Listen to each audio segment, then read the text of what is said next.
It started with the TV. I live alone, work late nights, and usually unwind with some background noise while eating dinner. One night, I came home to find my living room TV on, just static. I was sure I'd turned it off that morning. I clicked it off with the remote. Thought nothing of it. Next night, same thing. TV on, static. This time, the remote didn't work. I had to unplug it. Then I started hearing things, soft pops, like footsteps on carpet, but always just as I muted the static. One night, as I passed the screen, something flickered. A silhouette, not my own, standing in the room, reflected in the screen. When I turned, there was no one there. I stopped sleeping well. Every time I shut my eyes, I saw static, heard faint whispering like a broken radio, and the silhouette. Closer, clearer. A man with no face, just a mouth that never moved but always smiled. One night, I woke up and found my bedroom TV on. I don't own a TV in my bedroom, but it was there, static blaring, and in the screen, him, standing inches from the foot of my bed. I usually take the train home late, less crowded, quiet, peaceful even. I always sit in the same seat, last car, right side, next to the window. One night last month, I got on around 11:30 p.m. Car was mostly empty except for a guy a few rows ahead. I took my usual spot, leaned against the window, and watched the lights blur past. About 10 minutes into the ride, the train passed under a bridge. Everything went dark for a few seconds, and that's when I saw it. Not outside the window, inside the reflection. A face, pressed right against the glass, behind my shoulder. I turned so fast I nearly dropped my bag, but there was no one there. Just me. Empty seats. That guy up front still looking at his phone. I tried to laugh it off. Maybe a reflection glitch. Maybe the guy ahead of me shifted and it caught weird. Then the train lights flickered. Just once. Just enough to make my screen go dark for a second. The face was there again.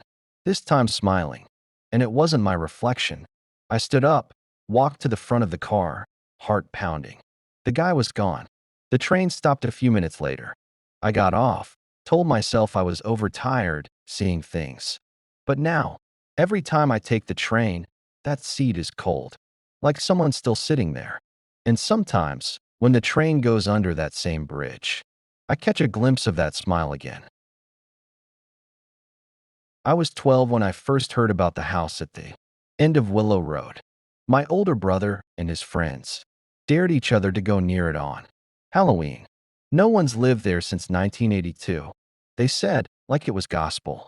A murder-suicide, the story went. A man lost his mind, killed his family, then vanished into the woods behind the house. They never found his body. Of course, back then, I was too scared to go. But last week, almost 2 decades later, I was back in my hometown clearing out my late mother's place when I drove past Willow Road. The house was still there, sagging, overgrown, windows black as eyes. And I don't know what possessed me, but I parked. Maybe it was nostalgia. Maybe it was unfinished business. Maybe it was just stupid curiosity. The gate was rusted open, like it had been waiting. Inside, the air was stale and dry, heavy with dust and silence. Furniture still in place. Plates on the table, like the family just stepped out mid-meal and never came back. I wandered upstairs. The wallpaper was peeling in long strips. One of the bedroom doors was closed. I opened it. Inside was a child's room. Girls' toys. A canopy bed. On the dresser was a small photo. 2 kids and a man behind them. The boy looked just like me at 12. I froze. That wasn't possible. But the man in the photo had my face. Older, bearded, hollow-eyed. But definitely me. I stepped back. The floor groaned. Then I heard it. Footsteps. Slow, heavy, upstairs with me. But the hallway was empty. I turned to run and caught my reflection in the mirror above the dresser. It wasn't me. Not quite. The eyes were wrong. Older. Angrier. Then it smiled. I didn't. I was driving cross-country, middle of the night, somewhere in rural Nevada. The road stretched out like a black ribbon. No towns. No cars, just headlights and silence.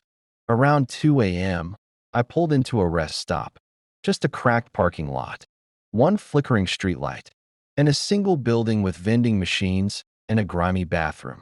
I hadn't seen another car for miles, so I figured I'd stretch, maybe grab a snack. As I got out, I noticed a pickup parked near the edge of the lot. Old, rusted, no one inside. I walked toward the vending machine, and the door to the bathroom creaked open. A man stepped out, thin, hollow eyes, wearing a faded denim jacket, even though it was cold enough to see my breath. He didn't say anything, just looked at me, smiled. I gave a nod and walked past him into the bathroom. I didn't hear him leave. When I stepped out again, maybe 30 seconds later, the parking lot was empty. No man, no truck. I felt a pit in my stomach, like I just stepped out of a dream that had shifted behind my back.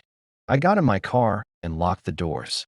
As I pulled back onto the highway, I passed a road sign. Next rest stop, 84 miles. And beneath it, spray painted in red. Don't stop again. Later that night, I checked the dash cam. Right before I got out at the rest stop, a figure walked past my headlights. Except it wasn't the man. It was me. Same jacket, same face, same dead eyes. I grew up in a small rural town. Nothing much ever happened, but that was the appeal. My family lived in a modest house surrounded by dense forest. We had a backyard that sloped into the woods, and beyond that, nothing but trees for miles. When I was younger, my dad warned me not to go too deep into those woods. Not because of bears or coyotes, but because of them. He never explained what he meant, just a look in his eyes that told me he was serious. I thought it was just to keep me from wandering. A few weeks ago, I moved back in to help my mom after my dad passed. It had been years, but the place looked almost exactly the same. Except the forest. It felt closer, thicker. One night, I was sitting on the back porch. It was around midnight. I couldn't sleep. The woods were dead quiet, too quiet for a summer night. Then I heard it. A whistle. Not a bird, not the wind. A slow, rising whistle that ended with a sudden stop. I froze. I hadn't heard that sound in nearly 20 years. It was something I remembered from childhood, when I used to play outside just before dusk. Sometimes I'd hear that same whistle. My dad would always come out then, ushering me back inside, locking the doors, closing the blinds. I stood up and scanned the tree line. Nothing, just darkness. Then, something stepped out. Tall, thin, almost human, but not quite. Its arms were too long. Its neck, crooked. But worst of all, it was wearing my dad's old flannel shirt. It didn't move toward me. It just stood there, like it was waiting. And then it whistled again. I backed into the house, locked the door, and pulled the blinds shut, just like my dad used to. The next morning, I found footprints. Bare, human-shaped, but the toes were all wrong. And last night, it came back. This time, it got closer. I grew up in a quiet village, the kind where everyone knows each other. My childhood home sat at the edge of a dense patch of woods. My mom always told me to stay out of them after dark. Things live there that don't want to be seen, she'd say. I thought she was just trying to scare me. Years passed, and I moved to the city. But after my parents died, I inherited the house. I came back, thinking I'd fix it up, maybe sell it. First night back, I remembered the silence of this place. Not peaceful, too quiet. Around 2 a.m., I was jolted awake by a sound I hadn't heard in years, a knock on the back door. 3 slow, deliberate taps. I grabbed a torch and went downstairs.